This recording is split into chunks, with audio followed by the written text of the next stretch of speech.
Vamos ahora con nuestra mesa redonda sobre ciberestafas, que la va a moderar Marta Barrio.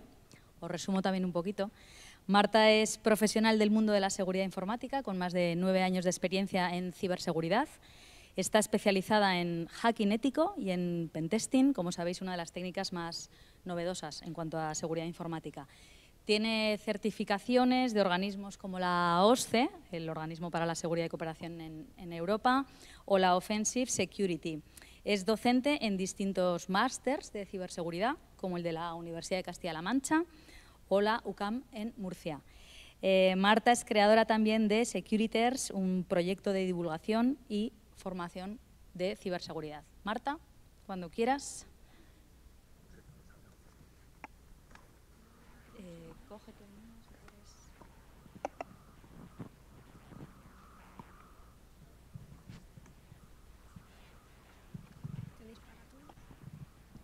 Sí, este es el 2. Sí. Se lo doy a ellos.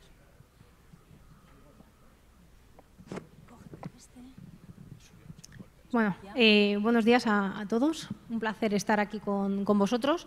Y bueno, tengo el honor de estar moderando esta mesa en la que vamos a hablar de ciberestafas y estoy muy bien acompañada con 3 profesionales que están entrando y ahora os los presento. Voy a empezar a presentar, pues mira, de allá para acá tenemos a Juan Carlos Galindo, que es socio director en Galindo Bellroch, perito informático, experto en delincuencia económica, blanqueo de capitales y compliance penal. No sé si quieres añadir algo. Yo os hago una introducción breve y luego vamos a empezar con la chicha, ¿no? La parte de las ciberestafas. Nos acompaña también Jorge Coronado, CTO de Lazarus Technologies, CEO de Quantica 14, que es experto forense también, perito forense y experto de investigador OSINT. Y también tenemos a Carlos Seisdedos, responsable del área de ciberinteligencia en InternetSec Auditors, investigador y analista de inteligencia de seguridad internacional y ciberseguridad, y también perito. Y no sé si estáis muy relacionados con la parte de ciberseguridad. ¿Sabéis lo que es un perito forense? Levantad manos si sabéis. Vale, pues entonces vamos a comenzar por el principio y te va a tocar a ti, Carlos. Cuéntanos qué es un perito. Primero de todo, gracias a la organización por invitarme y a vosotros por la asistencia. Bueno, principalmente, antes de entrar específicamente en el rol de perito forense, yo creo que es importante también que tengamos presente qué entendemos por perito, ¿de acuerdo? Cuando hablamos por perito, realmente lo único que estamos hablando es de una figura que es experta en alguna temática, ¿vale? De cara a defender un peritaje en determinados ambientes, juzgados o similar, hay una pequeña controversia si necesitas estar colegiado, si no estás colegiado, si necesitas tener una titulación o no. Simplemente lo que la ley dictamina es pues, que tengas unos conocimientos, una expertise en un tema en concreto. Dicho esto, bueno, pues finalmente un perito lo que va a hacer va a ser en función de la investigación propiamente dicho. O sea, ya va un poquito más allá de hacer una explicación genérica, ¿no? Porque en cada investigación, como podrán decir los compañeros, cada investigación lo que tiene al final es unas características intrínsecas y vamos a necesitar una búsqueda de información totalmente diferente. En una puede ser localizar un correo electrónico, en otra puede ser localizar una persona, puede ser muy variado. Vale, pues bueno, ya sabemos un poquito cuál es el papel del perito forense, luego entraremos en detalle, pero la mesa redonda vamos a tratar el tema de las ciberestafas. Así que vamos otra vez a términos para estar todos en el mismo punto. Y Juan Carlos, cuéntanos, además eres autor del libro Ciberestafas, El cuento que nunca acaba, buen nombre, que por cierto, si os interesa, luego está también en el stand de 0x World. Cuéntanos, ¿qué son las ciberestafas? Y ya empezamos. Bueno, ¿qué tal? Bueno, primero que nada, bienvenido. Gracias por estar aquí. Veo con estas luces, veo poco, pero gracias porque estéis aquí y gracias, por supuesto, a la organización.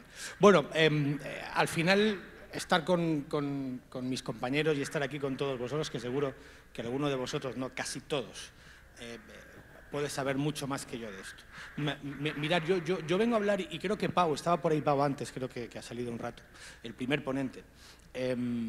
Más que explicaros qué es una estafa, sabéis que ahora está la moda de ponerle ciber a todo. Yo que vengo del mundo de la prevención del delito, concretamente el blanqueo de capitales, la financiación del terrorismo y la proliferación de armas, la financiación de destrucción masiva, se le pone el ciber todo delante, ¿no? Pero bueno, más que hablar de la estafa, yo creo que ahora en estos momentos, y creo que los compañeros estarán de acuerdo, la ciberestafa es una gran pandemia. Estamos sufriendo ataques continuos, estamos cayendo literalmente como moscas, ¿no? Sobre todo la sociedad civil, ¿no? Los malotes, ya sabéis, saben perfectamente a quién ir, a quién atacar, cómo hacerlo. La ingeniería social, que creo que tú, Marta, también eres especialista y alguna sorpresa tendremos en breve con el tema de la ingeniería social. Sabéis que es la gran lacra, ¿no? El gran delito del siglo XXI no es el narcotráfico, no es el blanqueo de capitales, es la estafa, la ciberestafa, la que se comete en la red. Silvia Barrera, gran experta, inspectora de Policía Nacional en el Cyberwall, daba un dato escalofriante. El 85% de las estafas no se denuncian. El 85%. Y os recuerdo que ya un 20% del 100% de los delitos se comete en la red, se comete en Internet, a través de herramientas tecnológicas y, sobre todo, a través de ingeniería social. Por lo tanto, las ciberestafas para mí es una pandemia, es un tema social. No sé si estoy tocando yo algo, tenemos a los malos por ahí, no sé, no lo sé, pero bueno. Entonces, en definitiva, más que entrar en la parte técnica, porque creo que aquí al final hay que hacer un poco de coloquio y un poquito tocar la fibra sensible, y estamos perdiendo, y alguien lo tiene que decir. Nos están ganando, no hay manera, no podemos con los ciberdelitos, concretamente con las estafas en la red. Estamos perdiendo. Hay algo que no hacemos bien. Y seguro que muchos de vosotros lo saben. Luego tendré la ocasión de hablar concretamente, como bien ha dicho Carlos, yo soy perito judicial, yo estoy prácticamente ratificando informes técnicos periciales delante de, obviamente, jueces, fiscales y ilustrísimos señores. Yo he sido uno de los pocos que ha ido al Tribunal de Cuentas a explicarle al Tribunal de Cuentas, luego hablaré un poquito más en detalle, qué es el fraude del CEO. Concretamente con la estafa de la AMT, que seguro que conocéis, en Valencia, yo soy valenciano, que estafó 4.040.000 euros en 8 transferencias, a través de un fraude del CEO, muy bien elaborado. ¿Vale? Por lo tanto, dejo ahí el delito del siglo XXI, es una pandemia, no logramos doblegar la curva. La curva es ascendente, va hacia arriba, hacia arriba, hacia arriba, como una nave espacial yendo hacia la Luna, y no sabemos cómo pararla, ¿no? Por lo tanto, creo que todos podemos aportar nuestro granito de arena, sobre todo a la hora de divulgar, a la hora de decir, oye, ten cuidado, no nos cansemos a nuestro entorno de la manera que sea, porque estamos perdiendo, en primer momento, la batalla y no sé si la guerra. Bueno, pues entonces ciberestafas están mucho más cerca de lo que creemos, y seguro que muchos conocéis algún caso más o menos cercano. Y vamos a aprovechar para que Carlos nos cuente cuáles son las ciberestafas más típicas que nos encontramos a día de hoy y que están orientadas tanto a nosotros como individuos como a las organizaciones. Pues siguiendo un poco a colación de lo que comentaba Juan Carlos, pensemos que las ciberestafas simplemente son una traslación de las estafas del mundo físico al mundo virtual. O sea, no hay estafas nuevas, sigue siendo la misma, el tocomocho. No varía. Lo único que sucede es que nuestra vida, en el plano físico, ha traspasado al plano virtual y prácticamente todo lo hacemos en el ámbito virtual. ¿Qué ha sucedido? Pues que siguen aprovechando pues, nuestras ganas de ganar dinero fácilmente, nuestras ganas de ahorrarnos 3 euros, siguen aprovechando en el ámbito ciber. Te llega un correo en el cual te dice que tienes un primo en Nigeria y la gente cae. Pero por el simple hecho de que ve muchos ceros, de que ir a tocar una herencia con muchos ceros. O sea, al final simplemente es, y yo creo que, y ahí un poco discrepo un poco contigo, Juan Carlos, sobre el hecho de cómo pararlo, concienciación. O sea, si en el ámbito físico teníamos muy claro qué es y qué no es una estafa y cada vez sabemos que iba disminuyendo esa posibilidad, ¿por qué en el ámbito ciber no podemos hacer esas labores de concienciación para que la gente sea capaz de entender que cuando le llega un correo o cuando le llega un enlace por WhatsApp o cuando... El problema es que no damos labores de concienciación, damos por hecho de que bueno, estamos inmersos en las nuevas tecnologías y que la gente tiene que aprender por sí sola, pero no funciona así. Yo, por ejemplo, y hay un gran problema, y es el hecho de que cuando nos llega algún tipo de mensaje, de información al respecto por redes, automáticamente no verificamos la fuente, verificamos el origen. ¿Qué quiero decir? Yo a mi madre, por ejemplo, le tengo dicho, cuando llegue algún tipo de mensaje por WhatsApp que haya un enlace, da igual quién sea, envíamelo. Yo lo miro y ya está. Su respuesta es, ya, pero es que me lo ha enviado Juanita. Claro, Juanita no me va a enviar nada malo, ya. Pero ese es el problema. Correcto, es que muchas veces son mensajes que son cadenas, ahí no tienen otra mayor problemática, ¿no? Pero en otras ocasiones es mucho más complejo, mucho más allá. Pensemos que prácticamente el 80% de las estafas, ¿vale?, acaban proviniendo, la gran mayoría, por tema de phishing. Acaban por phishing. Y un elemento que es también muy descalificador, un poco también, lo comentabas tú, comentaba Silvia, es el hecho de que cuando se produce algún tipo de acción criminal, algún tipo de ciberestafa, ciberdelito, realmente hay un gran porcentaje de estas personas, eso se llama la cifra negra, ¿de acuerdo? La cantidad de víctimas que se producen con respecto a un ámbito delincuencial que no denuncian, ya sea por desconocimiento, por vergüenza, por temor a la reputación, se llama la cifra negra. En este caso está rondando, como comentamos, el 80-85%. Si tiramos de cifras de la última datos que tenemos a partir de Fiscalía de imputaciones, teníamos que en el año 2020, creo que fue el último dato conocido, eran 285.000, más o menos, denuncias presentadas, víctimas. Si hacemos la extrapolación de ese 80% de la cifra negra, estamos hablando de que tenemos más de 1 millón de víctimas reales. Y eso lo que hace es que tenemos que cambiar un poco el paradigma. No dar por hecho de que, bueno, nos van a engañar y no sabemos cuándo, sino igual que en ciberseguridad decimos, bueno, vamos a ser víctimas de un ataque, lo sabemos, vamos a prevenir, vamos a meter medidas para mitigación o de prevención o reacción. En este caso, en el tema de las estafas, las damos por hechos. Yo creo que en el caso, por ejemplo, el libro de Juan Carlos es un buen elemento para que gente las conozca, ¿vale? Porque a veces lo que pasa es hay un gran desconocimiento. Te llega un mensaje de... Yo sé que INCIBE, por ejemplo, a la Oficina de Internauta hacen grandes labores de concienciación en ese ámbito, ¿no? Con pequeños carteles explicando la estafa del CEO, la estafa del WhatsApp, pero hace falta más allá. Yo creo que haría falta que hubiese, pues, que los medios de comunicación se hicieran eco. Aparte, por ejemplo, la estafa del CEO, de cuando salió un medio de comunicación de que habían estafado 4 millones, aparte de que llama mucho la atención, ¿no? 4 millones en 8 transferencias, es muy sensacionalista, pero vamos a explicar cuál ha sido la metodología para que los diferentes responsables de empresas no caigan en ese problema, en ese error. Además, habéis aprovechado para poner algunos ejemplos y quería profundizar un poco en eso porque al final yo como posible víctima con ejemplos es como mejor funciona. A ver si me podéis poner algún ejemplo de ciberestafas concretas, aunque habéis hablado de alguna. Jorge, alguna con la que hayáis tenido que trabajar, investigar y que nos pueda suceder a cualquiera de nosotros, tanto en el ámbito personal como en la organización. Bueno, pues antes que nada, muchísimas gracias a todas las personas que estáis aquí. La verdad que es un orgullo estar rodeado de tanta calidad y tanto talento. Espero aportar y bueno, pues ciberestafa es que tu primera experiencia en el metaverso te encuentres una MAU. Eso es horroroso. Pero bueno, el tema está en que nosotros, por ejemplo, desde mi experiencia, lo que más me encuentro son las facturas falsas y la estafa del CEO, ¿no? Como estaba bien comentando mis compañeros, esos son los dos. Hay muchísimos más, el tema del típico trabajador de Microsoft que tenemos aquí tan cerca, ¿no? Pues que te llama y que se hace pasar, ¿no?, por un trabajador y te roba las cuentas bancarias. Para mí, mi día a día, mi trabajo es atender y dar soluciones a estas estafas, ¿no? A un nivel en el que, como peritos informáticos, realizamos diferentes análisis que nos permiten consultar y obtener pruebas digitales que luego puedan identificar a los autores, ¿no?, de estas estafas.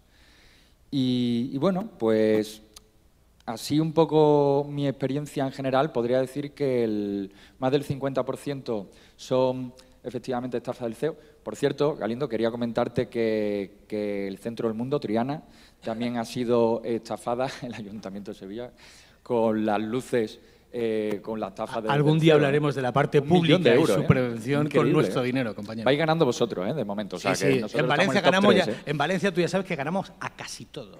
Bueno, vamos a ver, que Triana tiene poder, ¿eh? Vale. Pero bueno, en fin, en resumen, yo creo que las estafas que más me encuentro son esas, la estafa del CEO y la estafa de la factura falsa, ¿no? Esas son las dos que más me estoy encontrando. Evidentemente, como ha comentado Carlos, hay muchísimas más Pero bueno, esas son las dos que más me encuentro. Yo, si me permites, iba a decir por alusiones, ¿no? Yo meto cucharas siempre, ya sabéis, es lo que tenemos los que nacimos en los medios de comunicación, que siempre metemos cuchara. Fijaos, lo importante que es que la parte técnica, que todos vosotros los que estáis aquí tenéis una cualificación extraordinaria, a veces cuando tenemos que explicarle a su señoría o a su excelentísimo señor qué es el fraude del CEO, ya no cómo se ha cometido. La parte técnica, donde explicamos dónde está, la cabecera de correo, las llamadas. Os cuento 3 datos del fraude del CEO, que además fue combinado, fue a través de phishing y un vishing, llamando por teléfono, haciéndose pasarse por Deloitte, una operación estratégica con un gancho, con una planificación, una obtención de información previa espectacular. Sabían que la AMT de Valencia había recibido 19 millones de euros de una subvención pública 3 días antes. Sabían que el gerente y el presidente de la AMT estaban de vacaciones. Sabían a quién tenían que llamar. Llamada: hola, soy Pepito Pérez de Deloitte, te ha llamado el presidente de la AMT, te ha mandado un correo. No, mira la bandeja de entrada, pum, correíto. Hola, obviamente usurpación de identidad, soy Giuseppe Grecci, te va a llamar en breve el consejero, un asesor de Deloitte para una operación de máximo secreto, necesitamos tu cooperación absoluta. 61 años de edad, 38 años de un expediente laboral inmaculado. Cae la primera transferencia, esto pasa a las 10:14 de la mañana, a las 14:27 hace la primera transferencia de 438.000 euros. Recibe 16 correos y unas 23 llamadas telefónicas. Presión, ya sabéis, presión, rapidez, presión, rapidez. Bien, voy a intentar ser breve. ¿Sabéis quién es la única responsable que ahora en estos momentos ha perdido su casa, todo su patrimonio y el empleo? El gancho. Sabéis que los ganchos son víctimas. Y si no, dejarme que diga aquí que tenemos que empezar a tratar ya al gancho como una víctima, porque el gancho cree que es el jefe el que le está mandando una orden y la cumple, la ejecuta, como todo empleado. El Tribunal de Cuentas, como os decía, y si no os lo digo, creo que lo dejaba caer antes, yo creo que así es, nadie me lo ha puesto en duda, soy el primer perito informático que ha ido a explicar al Tribunal de Cuentas, porque sabéis que el Tribunal de Cuentas, primero, no es un tribunal que está dentro de Consejo General del Poder Judicial, es un Tribunal de Cuentas que sale de la Constitución española como órgano independiente para fiscalizar las cuentas públicas, ¿vale? No hay jueces de la Judicatura, no pertenece a la Judicatura, ¿vale? Vaya por ahí. Por lo tanto, jamás habían tratado, es la primera vez en la historia del Tribunal de Cuentas, que data de no sé qué año, donde tratan el origen de ese descuadre contable es a través de una ciberestafa, de un fraude del CEO. Bueno, pues yo tuve el placer, y creo que no cumplí con mi trabajo porque no conseguí que su excelentísimo señor, allí no son señorías, allí al juez es excelentísimo señor, su excelentísimo señor no entendió lo que es el fraude del CEO. Y el Tribunal de Cuentas ha considerado responsable por alcance contable a la empleada. Si alguno de vosotros trabaja en la función pública, recordad lo que acabo de decir ahora. Cuidado, el Tribunal de Cuentas ha considerado responsable a la empleada. ¿Os suena algo de que la culpa la tuvo el conductor? ¿Os suena de algo como siempre en la parte pública y en la parte política? Siempre, jamás, los responsables políticos tienen ninguna culpa. Esto es algo que también debe de cambiar y también debe de cambiar en este sector. Únicamente este apunte, perdón, nada más. Vale, pues buen ejemplo y ya tenemos que tener cierto cuidado. Vale, pues llega una ciberestafa, tiene éxito para los malos. ¿Cómo la investigáis desde vuestro punto de vista, Jorge? ¿Qué técnicas, cuál es el procedimiento a seguir, herramientas que os ayudan a vosotros a hacer esas investigaciones a nivel organizativo para saber el origen y tratar de solucionar lo máximo posible? Bueno, no existe una metodología única y concreta en la que pueda decir se hace de esta forma, la ANS no sé qué, no sé cuánto, 2711403. No, la realidad es que cada caso es diferente, Lo que sí que os puedo dar son diferentes aplicaciones que utilizo en mi día a día y que verifico. Y si tenéis ahí para apuntar, pues deciros que mi inglés es un poco de Triana, así que pensad que a lo mejor... Pues mira, creo que una de las cosas muy importantes a la hora de realizar estas investigaciones a través de Internet es certificar el contenido de las páginas web. O sea, cuando nosotros encontramos una página web, pues certificarlas. Existen muchísimas empresas que se dedican a esto. Voy a nombrar una, es Garante, pero que hay muchas más. Por ejemplo, también hay otra que es Hunchly, no sé si lo digo bien. A mí me gusta mucho, es una aplicación que te permite crear una línea de tiempo y almacenar todas esas páginas web que nosotros vamos visitando en nuestras indagaciones y además scrapea las páginas y obtiene información como correos electrónicos, teléfonos, nombres y bueno, IPs, datos así que son técnicos que son muy interesantes. Luego, posteriormente, una cosa que yo creo que nosotros nos diferenciamos un poco del perito en general es que nosotros implementamos ciencias de datos. Entonces, aplicamos metodología de análisis de datos a las indagaciones a través de Internet. Por ejemplo, una de las cosas que podríamos hacer es implementar el texto que han filtrado en Conti, por ejemplo, el ransomware Conti, y perfilar cómo escriben cada uno de esos usuarios. De tal forma que luego con una aplicación que nosotros vayamos monitorizando Reddit o que podamos ir cogiendo en diferentes redes sociales, nos diga si hay algún porcentaje de match con alguna de estas personas. Evidentemente, un margen de error enorme, pero hace que los analistas pierdan menos tiempo en un proceso que a lo mejor manualmente pues, se tarda mucho, ¿no? Luego, otras aplicaciones que creo que es muy interesante, como digo, cada analista utiliza diferentes, ¿no? Pues, por ejemplo, para análisis de datos, Power BI, Tableau, que son dos aplicaciones para un poco, pues eso, inteligencia empresarial y tal.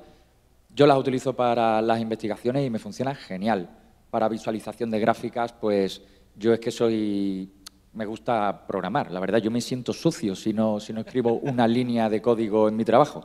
Entonces, utilizo Jupyter Lab. Y con Jupyter Lab voy desarrollando mis aplicaciones personalizadas para cada uno de los casos. Por lo cual, cuando yo termino ante un juez, no solo tengo que explicarle qué es una estafa del CEO, sino tengo que explicarle las aplicaciones que he desarrollado. Por lo cual, yo me complico más la vida. Pero bueno, de momento contento y Maltego también, hay muchas aplicaciones, en fin. La mejor de todas, yo lo digo, en mi experiencia, Python. Si aprendéis a programar, y en este sentido es fundamental, vais a abriros muchas puertas y no vais a tener tantas limitaciones a la hora de investigar y no tener esas limitaciones que nos imponen un producto concreto, de tal forma que vais a ir desarrollando las aplicaciones caso a caso. Pues también como conclusión podemos sacar de vuestras intervenciones, que es el tema de las ciberestafas, ciberamenazas, todos los ataques al final a través de la red. Es algo que está en auge, sigue creciendo, como decíais, a nivel de delitos.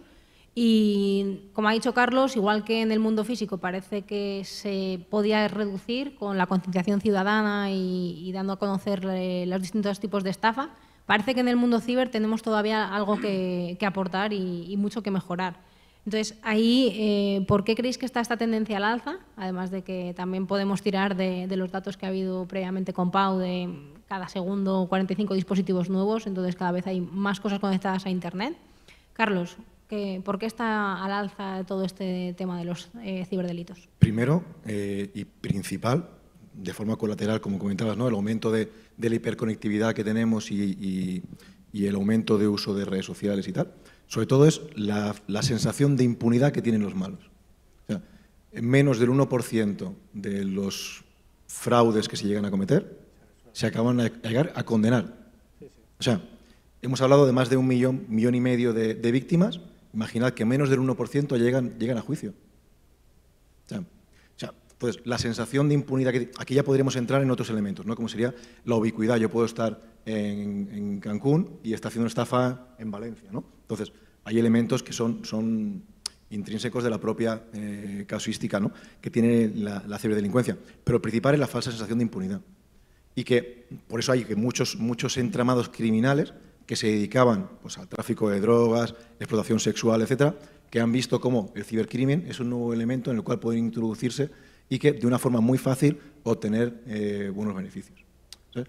Y si me permites, aprovechando un poco lo que comentaba, parece que hoy soy el pitufo gruñón, lo que comentaba antes Jorge. ¿Eres necesario, Carlos? ¿Eres necesario? Sí. ¿Eres necesario? Va a discrepar. Resulta que él, por ejemplo, comentabas que el hecho de que las herramientas están muy bien, y sabes que en eso hemos hablado mucho, pero para más que herramientas en sí, para hacer una buena labor de un peritaje, es necesaria una metodología. Sí. ¿Por qué? Porque al final, todas esas herramientas, toda esa información, todo eso que scrapeas, si no vas certificando, vas haciendo una trazabilidad de la información, no vale para nada. No vale para nada. Entonces, es una locura, además. O sea. Tal cual. Entonces, y aprovechando lo que comentabas, sí que hay herramientas que permiten automatizar la certificación digital de contenidos, pero muy importante, sobre todo, vigilad que la empresa que cojáis para certificar contenidos está de alta en el registro europeo de sociedades certificadoras, porque si no, os podéis encontrar que cogéis alguna empresa, como la que he podido comentar, que no esté registrada y luego vayáis a un tribunal y tengáis problemas.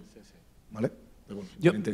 A mí me gustaría, sobre todo porque hay oportunidad, permíteme, lo que nos dedicamos a la prevención del delito desde hace muchos años. Yo estoy en el sector de la prevención del blanqueo y del terrorismo desde el año 2013. Existe oportunidad, creo que todos sabéis, el triángulo del fraude, no voy ahora a dar ninguna charla magistral, no sé, pero hay oportunidad. Nuestro trabajo es que haya menos oportunidades. Coincido plenamente con Carlos, por supuesto, como no puede ser de otra manera. La policía no tiene medios, el Estado está mirando hacia otro lado, como muchas otras cosas. Parece que la seguridad, la prevención, el parar esta sangría continua no esté...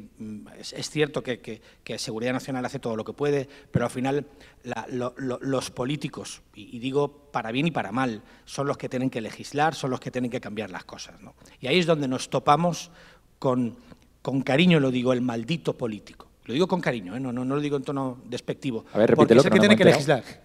¿Que no nos hemos enterado? ¿Maldito qué? Político. Me encanta. Nos encontramos con el maldito político donde pues, su orden de prioridades es otro, donde no saben muy bien este dato, Carlos, que estamos dando aquí, que da Basilio Barrera el otro día, que hay más de 1 millón de personas afectadas aproximadamente, que son ciudadanos, que les han quitado su dinero y que además se quedan con una cara de idiota espectacular a nuestro despacho, Carlos. Sí, pero tú sabes perfectamente, aquí estamos yendo arriba a la cúpula, ¿de acuerdo? Pero tú sabes eso es lo que no tienen que cambiar, sí, Carlos. Sí, vale. El problema es ese porcentaje de gente que no va a denunciar porque resulta que hay unas gafas Ray-Ban que valen 150 euros y las compra por 20. Ya lo sé. ¿Vale? O el que de repente ve... Hay que tener presente 2 cosas. Primero, que la policía no puede hacer prospectiva, ¿vale? La policía trabaja sobre denuncias. Al final hay una cifra de denuncias y al cual se puede atacar. Aquí entraríamos en otro elemento. La policía tiene herramientas, pero necesita la colaboración de las grandes corporaciones, porque al final la gran mayoría acaban viniendo por WhatsApp, por Facebook, diferentes plataformas, aprovechando nuestras identidades digitales, por Instagram, robando nuestras identidades. ¿Qué sucede? Si la policía llama a Twitter o cualquier otra plataforma y le dices... No hay cooperación, claro. Y es que este tipo de información no se la podemos dar sobre el usuario de IP porque no consideramos que sea un delito grave. Pero, Carlos, déjame que diga algo que esto me ha pasado a mí la semana pasada. Primero, ves a ratificar con una pericia mía para explicar qué es una IP dinámica. ¿Estáis sentados todos? ¿Estáis sentados? Yo tuve que explicar la instrucción, no voy a decir el juzgado de Valencia, a su señoría, que era una IP dinámica y por qué era necesario oficiar a las compañías telefónicas que me diera quién era el titular de esa IP dinámica ese día, a esa hora. Y se lo tuve que explicar. No pasa nada, para eso estamos. Oye, pero un inciso, Galindo, es que es muy importante. Yo me he encontrado algún perito que no sabe que es una IP dinámica. Bueno, pues ese es otro de los problemas que creo que Carlos ha dicho al principio, ¿no? Hay gente que es perito porque bueno, no vamos a entrar en ese detalle, pero que cuando lo has dicho es que digo, joder, pues yo lo veo. Pero bueno, pues yo se lo tuve que explicar. Convencemos a su señoría, convencemos a su señoría, oficia a las compañías de telecomunicación.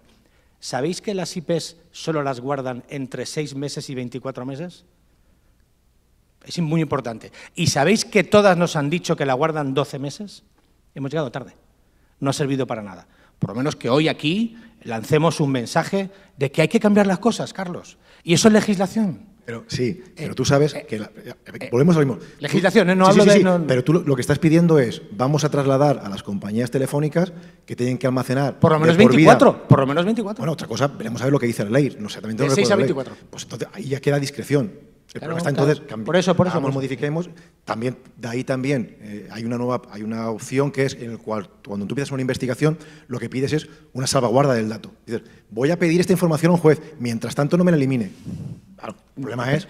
Pero su señoría, si no Sí, sabía que era un IP sí, dinámico. Pero juez de instrucción, estamos hablando de juez de Instrucción. Correcto, es que hablamos de juez de instrucción, que su labor es investigar eso, investigar una violencia doméstica. Sí, ya lo sé. o un hurto. No están especializados. Correcto. De ahí no. nuestro trabajo, Carlos, Correcto. obviamente. Sí, si me permitías ahí en este sentido, yo, por ejemplo, hace relativamente poco he vivido unas circunstancias bastante interesantes que quiero comentar, que es, por ejemplo, no sé si lo sabéis, pero hay una jurisprudencia que permite que en caso de narcotráfico la policía pueda obtener las ubicaciones de un dispositivo móvil sin orden judicial.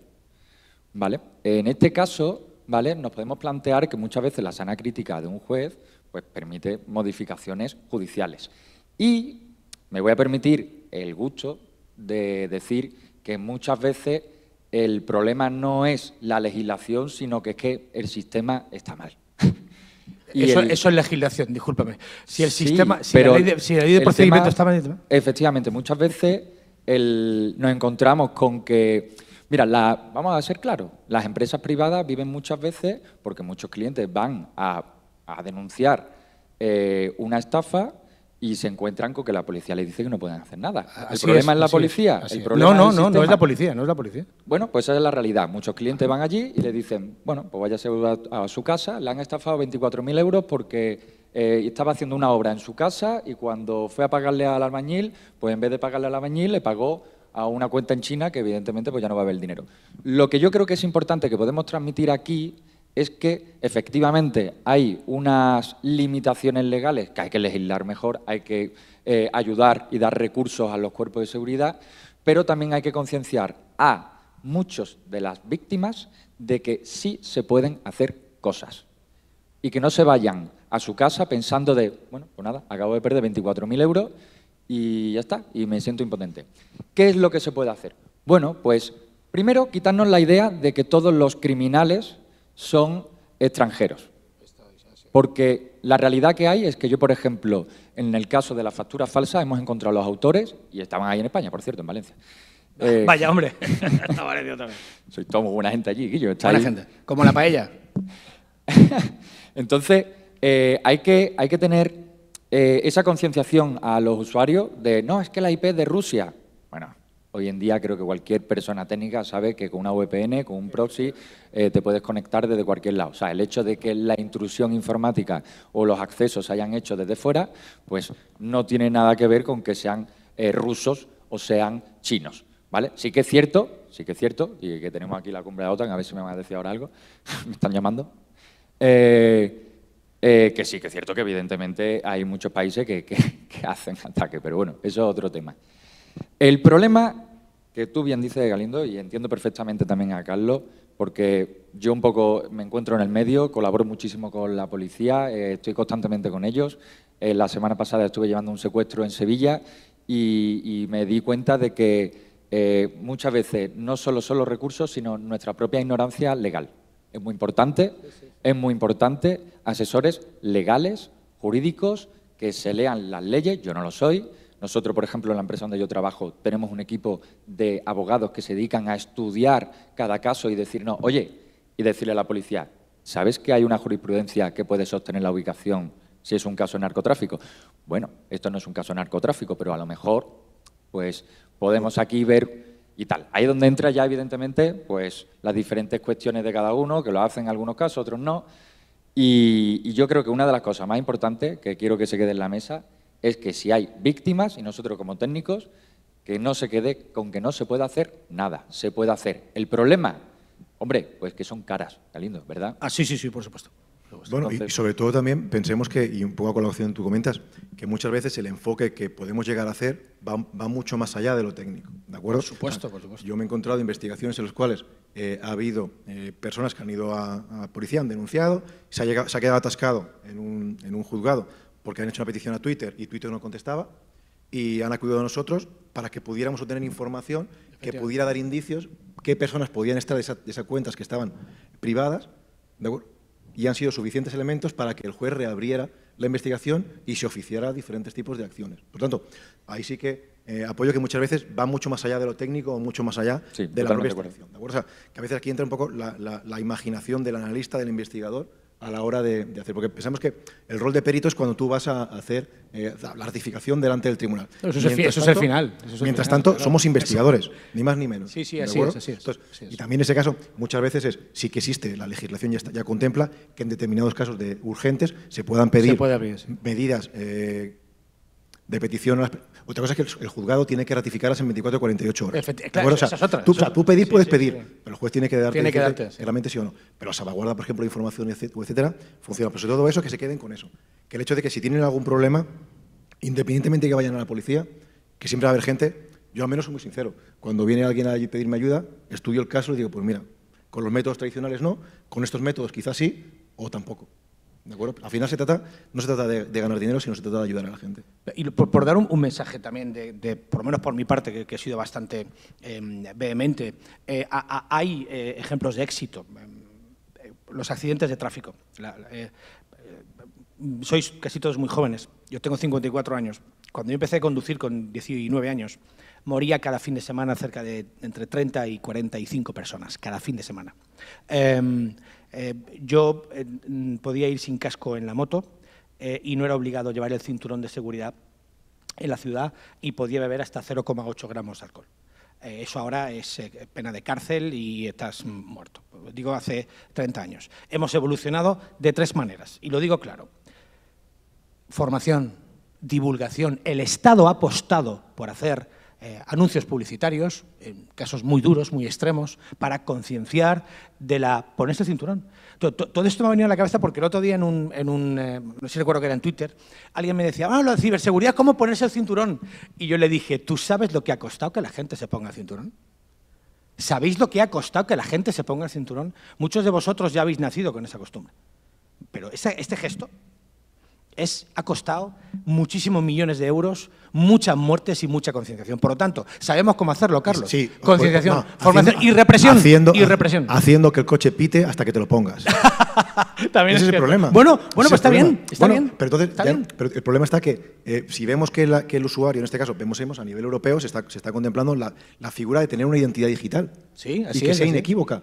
Y por lo tanto, ahí te será prácticamente imposible que puedas engañar a nadie. Así es. ¿De acuerdo? Y que puedas hacer una trazabilidad para saber realmente quién está detrás de él. Entonces, sí que se va a evolucionar, pero el problema está que somos muy cabezones. Uy, madre mía. O sea, nos cuesta mucho el aceptar modificaciones, consejos, etcétera. De ahí, por ejemplo, que en mesas como esta, Cyberworld la semana pasada, el Summer de INCIBE la semana que viene, son elementos que ayudan a esa concienciación que poco a poco ir picando piedra para que la gente sea consciente de que necesitamos, por un lado, adelantarnos a ir aprendiendo, concienciando a los que tenemos cerca y, lo más importante, nosotros ya tenemos una edad, ya estamos perdidos, totalmente. Sí.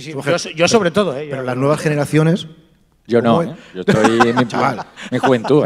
Tú eres un chavalín. ¿Cómo puede ser que las nuevas generaciones, los chavales de 13, 14, 15 años, no estén haciendo asignaturas de ciberseguridad? Así es. En los colegios. Grande, Carlos, grande. Gran aplauso. Ya hay clases o extraescolares para hacerles ser tiktokers, ¿vale? O instagramers, y no hay una asignatura que sea de concienciación y hacerles utilización de los dispositivos de forma correcta. Así es. Yo creo que, Justo os iba a preguntar, porque ha salido muchas veces la palabra concienciación, y era vale, la gente que está más cerca del mundo tecnológico lo tenemos muy claro. Es necesaria la concienciación. ¿Cómo hacemos llegar esa concienciación a lo que decís desde la adolescencia? Que yo creo que es algo vital y es desde donde se debe empezar. Lógicamente, si ya nos pilla lejos, pues en el momento en el que nos pille. Pero ¿cómo llevarlo desde abajo para conseguir que a futuro estas cifras que ahora solamente hacen que crecer se puedan parar y empezar a trabajar en el descenso? Yo creo, si me permitís, que lo más importante es que desde pequeñitos enseñemos a nuestros hijos la labor de la ciberseguridad y los acompañemos, ¿vale? No se trata de poner aplicaciones de control parental. Se trata de que cuando tú le des una aplicación, te sientes con él, le expliques el funcionamiento, los pros, los contras, ¿de acuerdo? Cuando tú ves un niño con 8 o 10 años y empieza a seguir a sus seguidores en Instagram o en YouTube, ¿vale? Que entienda que lo que está viendo son anuncios, que no es la vida real. Algo tan sencillo como eso, hacer un acompañamiento. A partir de ahí ya le podemos dar diferentes tipos de clases técnicas, de verificación de contenidos, también para hacer que su capacidad intelectual a la hora de ser víctima de desinformación también sea superior. Pero principalmente yo considero que es un acompañamiento, no únicamente darle una herramienta, únicamente darle un elemento de control parental. Voy a saber qué tipo de elementos vamos a utilizar, ¿no? Entonces, ese aspecto es importante que lo tengamos muy presente. Simplemente por añadir ahí, yo creo que una de las cosas que es fundamental es que haya ya desde, yo creo que incluso hasta desde primaria, asignaturas de informática, y en secundaria haya una asignatura de ciberseguridad. O sea, me parece que no tenerlo, pero bueno, en fin, como siempre llegamos un poco tarde a estas cosas. Antes de nada, porque como queda poco tiempo, me gustaría añadir, y porque creo que es importante, una de las estafas que también me encuentro mucho es el tema de la inversión en tema de criptodivisas, claro, fundamental. Y quería contaros un pequeño caso rápidamente que fue sobre opciones binarias, que no son como las criptodivisas. Ellos dicen que es una inversión, pero realmente es una apuesta, donde tú metes un dinero. Por ejemplo, me lo voy a inventar, de que la materia prima de la madera en el puerto de Sevilla va a subir el precio en 1 hora. Si sube, ganas el 100%. Si pierdes, pierdes el 100%. Entonces, es una fórmula que evidentemente si tienes información privilegiada, pues esos brokers, ¿no?, que tienen una información, lo utilizan. Vuelvo a decirlo, brokers. Pero si te das cuenta, perdona, al final lo que tú estás hablando son los futuros de toda la vida. O sea, los zumos de naranja, claro. El futuro es cuando tú compras algo y apuestas a que sube o que baje. Y eso es algo que en el mundo tradicional, en el mundo financiero, ha existido siempre. O sea, y lo tenemos claro. No es una estafa. Claro, no es una estafa. No. Me refiero que una cosa es que tengamos el concepto de que, me refiero sobre todo al hecho de que cómo traspasamos el ámbito físico al ámbito ciber. Pero simplemente son los mismos conceptos. Sí, así es. Cambiamos el nombre si queremos, lo ponemos ciber. No, los malos siempre aprovechan lo que está de moda, ya lo sabemos. Los que tenemos cierta edad aprovechan la moda. El funcionamiento de esta gente es la hostia. O sea, hicimos una investigación increíble donde llegamos a encontrar a la gente de arriba que estaba detrás de todo esto. Estamos hablando de miles de millones de euros lo que llegaron a robar en un montón de países. A día de hoy sigo teniendo gente que contacta conmigo que son víctimas. El primer cliente que contactó con nosotros perdió $500.000 de euros. O sea, para que os hagáis una idea. ¿Tienes el teléfono? Tengo el teléfono, aunque creo que está mal ahora mismo, lo está pasando regular. Y con lo que quiero deciros, esta organización lo que hacía era que venía a congresos, o sea, ese era su modus operandi, tenía como a comerciales, iban a congresos, te comían la oreja de que tenías que invertir en estos futuros, opciones binarias y tal, y entonces tú mantenías una relación de confianza, o sea, iba un tío físico, ¿eh? O sea, estamos hablando de una persona físicamente, te llega, te habla, te dice, oye, mira, si tienes 20.000 euros, tú me das 20.000 y yo te aseguro que en una semana tienes 40. Tú dices, venga, toma, 20.000. Y es como una estafa piramidal, ¿eh? Empiezas a pedirte más dinero, ahora cuando tú ves, por cierto, una cosa chulísima que hacían, tenían una página web donde tú veías cómo ibas ganando dinero constantemente. Esa página web, no voy a decir que la hackeemos, digamos que se cayó. ¿Vale? Y se cayó nuestro ordenador. Qué realidad. Y el dashboard era la hostia. O sea, el tío ponía manualmente en un TXT los datos que se ponían en una gráfica. Pero que esto es el tocomocho, la estampita, esto ha existido toda la vida. Total. Nos tenemos que ir ya, ¿verdad? Sí, para ir cerrando, que queda 2 minutos, os dejo 30 segundos a cada uno para que nos digáis ya un consejo como posibles víctimas para tratar de evitar caer en una ciberestafa. Ahora ya a usuario. Ya, menos, 20 segundos. Primero, rapidez. Si has caído ya, hablas de si ya ha caído, ¿no? Si la víctima ya o antes de... Dale, que son 20 segundos. Nada, 20 segundos. Rapidez, urgencia, no lo pienses, no tengas vergüenza, no pasa nada, no puede pasar a todos. Acude a la policía, si no acudes a la policía, a cualquier empresa que se dedica a esto y sobre todo rapidez, que vamos contra veloz. Muy rápido. Perfecto, en tiempo.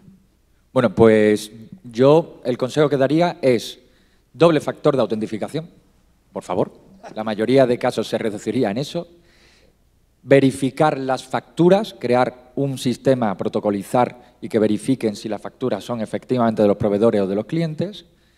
Y tercero, creo que es una cosa muy importante, parece mentira, pero tener un antivirus, invertir en ciberseguridad en las empresas es fundamentales. Si, en muchos de los casos, si se hubiera implementado un cortafuegos, se hubiera implementado en un EDR o en un sistema de sandbox inteligente y tal, para correos y tal, pues no hubiera pasado.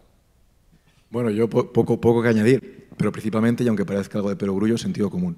¿De acuerdo? O sea, no hay, la gran mayoría de estafas son, nos ofrecen negocios muy rentables, todo lo que salga de lo tradicional. Si el banco te está dando un 0,1% por tu dinero, ¿por qué va a venir un señor a darte un 10%, un 8%?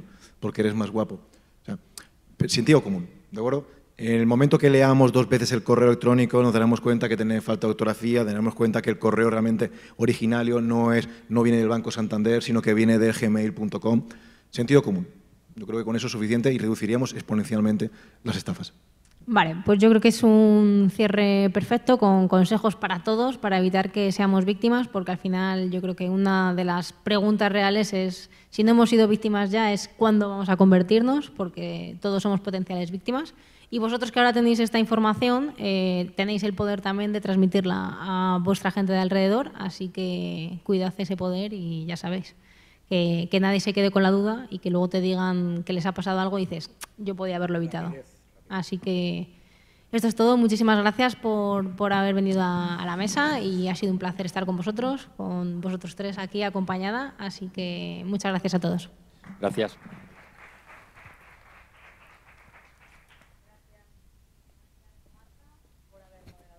Y a todos los ponentes por todos los consejos y las cosas tan interesantes que habéis dicho de ciberestafas.